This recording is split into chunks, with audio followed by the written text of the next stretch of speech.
Portanto, não há desculpa que justifique a falta de acesso às evidências científicas que fundamentam as propriedades e o uso clínico dos insumos fitoterápicos. Como exemplo, eu cito a Farmacopeia Brasileira e seus compêndios complementares, como o Formulário de Fitoterápicos e o Memento Fitoterápico.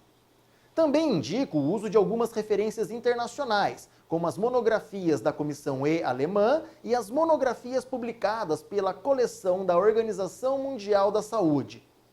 Eu também devo destacar a importância dos bancos de dados de periódicos científicos. Por estas plataformas de pesquisa, podemos acessar artigos científicos originais, estudos de revisão, ensaios clínicos e meta-análises que podem orientar quanto ao uso racional de fitoterápicos na prática clínica. Na aula anterior, de número 7, eu utilizei como exemplo a castanha da Índia. E agora eu vou usar de novo este exemplo para demonstrar para você a importância de se estabelecer especificações para a seleção de matérias-primas fitoterápicas. Como mencionado anteriormente, a Farmacopeia Brasileira, em seu segundo suplemento, padroniza a droga vegetal constituída pelas sementes maduras e secas de Aesculus hipocastanum, contendo no mínimo 3% de glicosídeos triterpênicos calculados como essina anidra.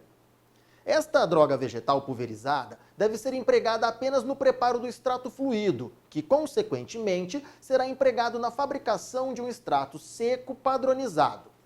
E é este extrato seco padronizado que deve ser utilizado na prática clínica.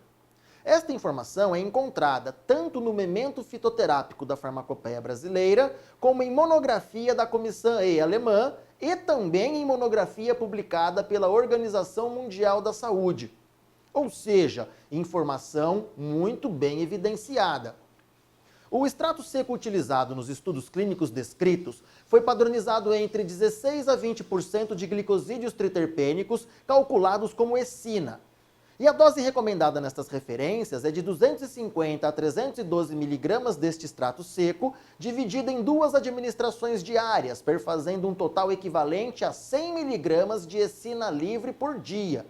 Deste modo, considerando um extrato seco de Aesculus hipocastanum padronizado em 20% de glicosídeos triterpênicos, calculados como essina, uma forma racional de prescrição seria assim: castanha da Índia, na forma de extrato seco padronizado em 20% de essina, na dose unitária de 250 mg e excipiente em quantidade suficiente para uma cápsula.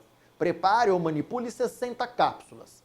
Sendo a posologia de uma cápsula ser administrada por via oral a cada 12 horas.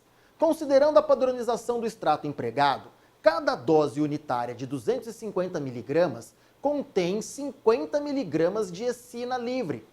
Portanto, 2 doses administradas diariamente perfazem uma dose diária total de 100 mg de essina, conforme estabelecido na literatura científica especializada.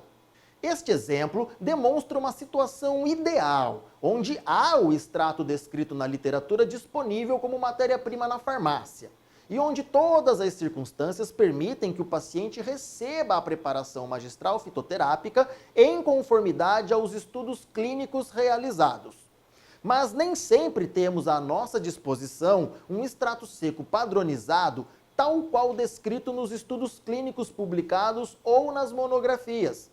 E este é justamente o caso da castanha da Índia, pelo menos aqui no Brasil. Vamos partir da mesma prescrição exemplificada anteriormente, ou seja, castanha da Índia, extrato seco, na dose de 250 mg por cápsula. Um extrato muito comumente ofertado pelos fornecedores brasileiros contém não o teor de 16 a 20% de essina, mas sim um teor muito menor, de apenas 7,5% deste marcador fitoquímico. E então, como você deve proceder neste caso, hein? Bem, é o que eu vou te propor agora. Em um caso como este, você precisa calcular o fator matemático para ser aplicado na correção da massa a ser empregada do extrato padronizado em 7,5% de essina para perfazer a massa equivalente ao extrato padronizado em 20% deste.